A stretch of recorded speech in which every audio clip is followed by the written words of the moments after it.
and welcome everyone. It's lovely to see you all here, and it's great to be talking about the RSD.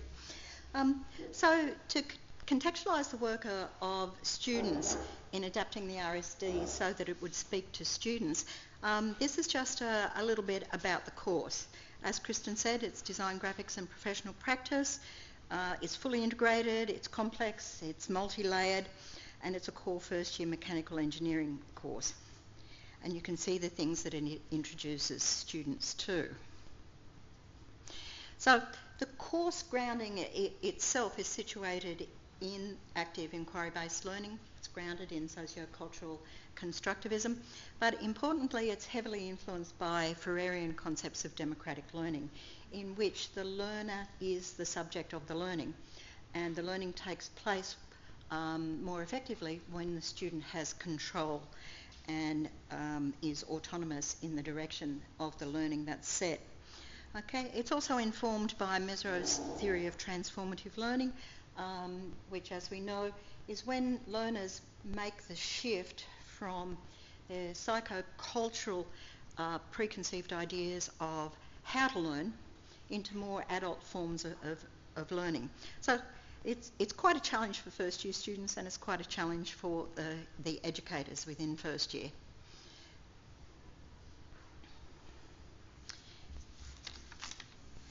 So the culture that's developed within this course has really developed from peer-to-peer lecturing. This was initiated in 2008 and has led to the co-creation of curriculum. But within that co-creation, there's also a number of different elements. There is the knowledge transfer from senior students to junior, or from senior tutors to junior tutors, and within that, tutors bring their own experience into the course development.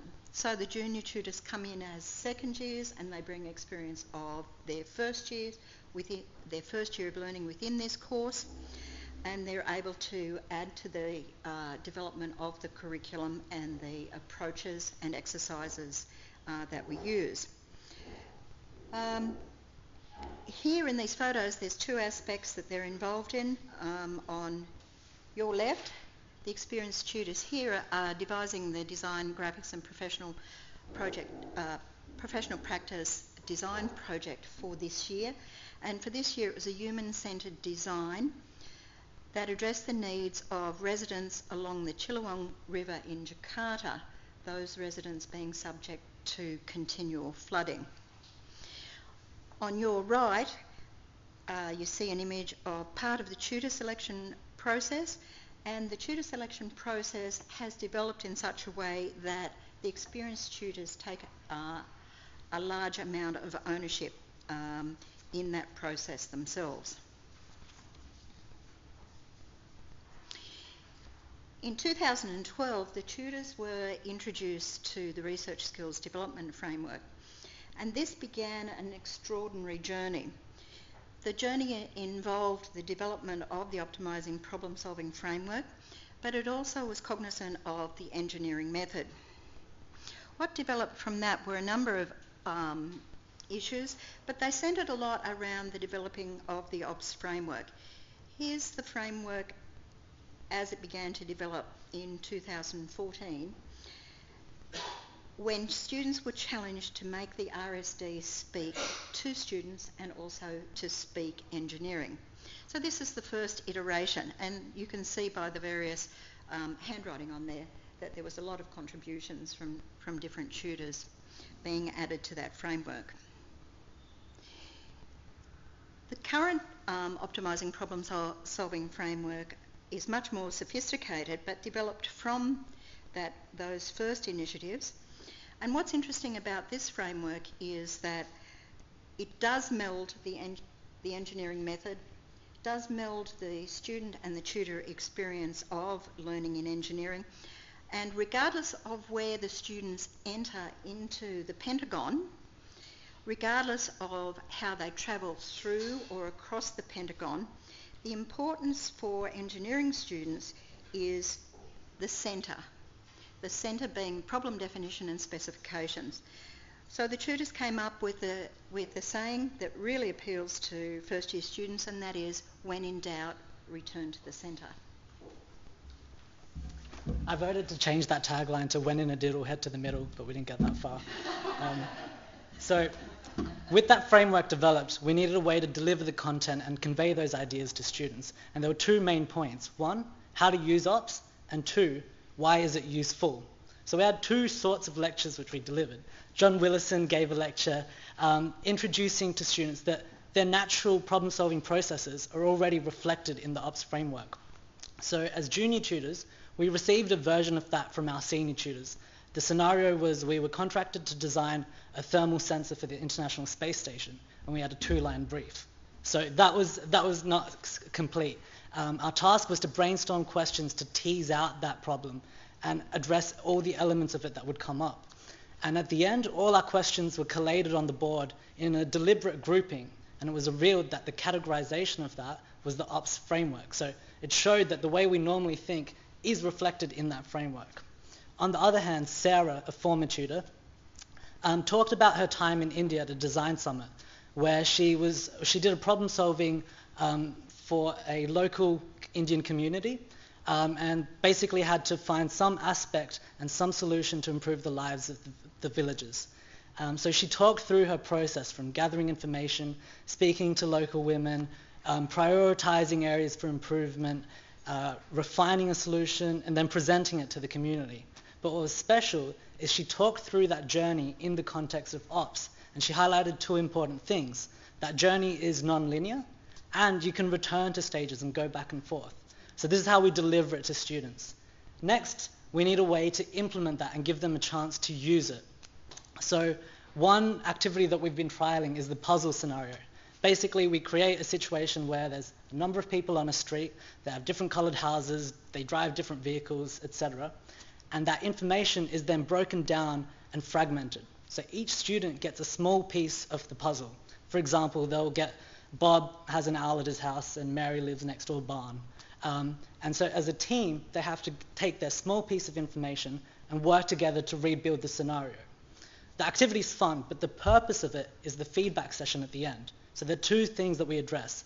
Firstly, we want to give targeted feedback about individuals' personality traits in a team environment. Especially for first years, this isn't something that they necessarily reflect on often. So it's a good chance to introduce that. But also because they're first years, it has to be carefully considered and carefully phrased.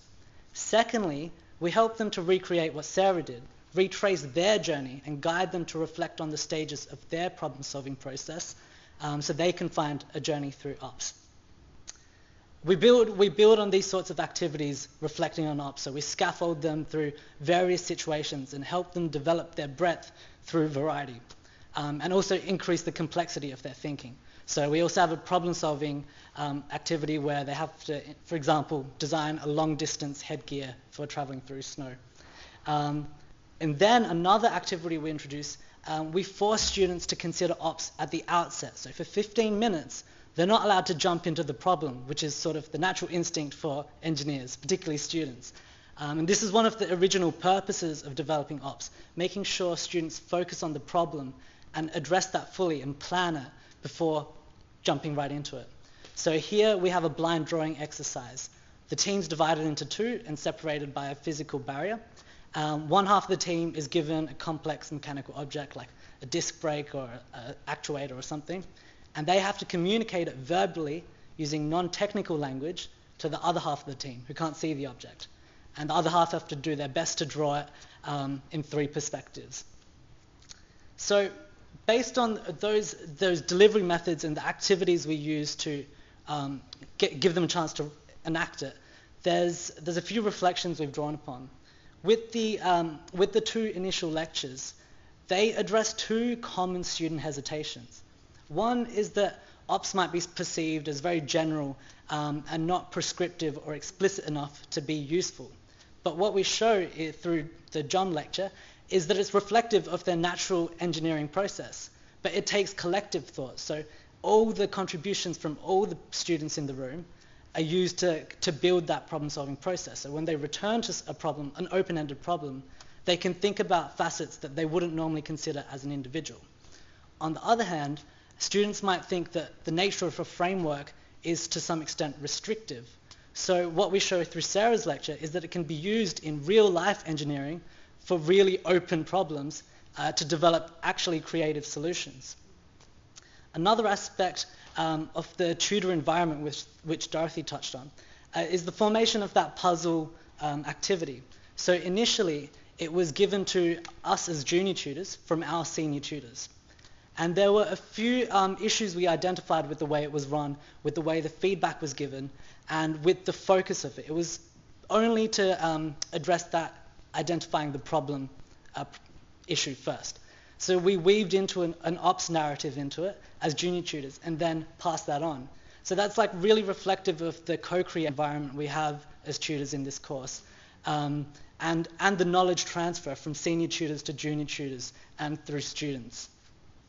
The blind drawing exercise is something that has been run with other universities, and students have commented that they actually took on board the learning from ops and implemented it in their full research project. And as I mentioned earlier, it forces students to think about their problem before they jump into it. So they come up with really cool strategies that they wouldn't otherwise, like Pictionary, charades type things, defining a scale for communication or reference surfaces, or having like some sort of axis or perspective to work from before they get into it. So as Dorothy mentioned earlier, the ops pentagon is situated and has parallels to the engineering method, but fills the gaps that RSD and engineering method have for engineering students. And this brings us to what I would call the Penrose stairs of DGPP success. There's basically 4 elements that I think are crucial to what we've achieved.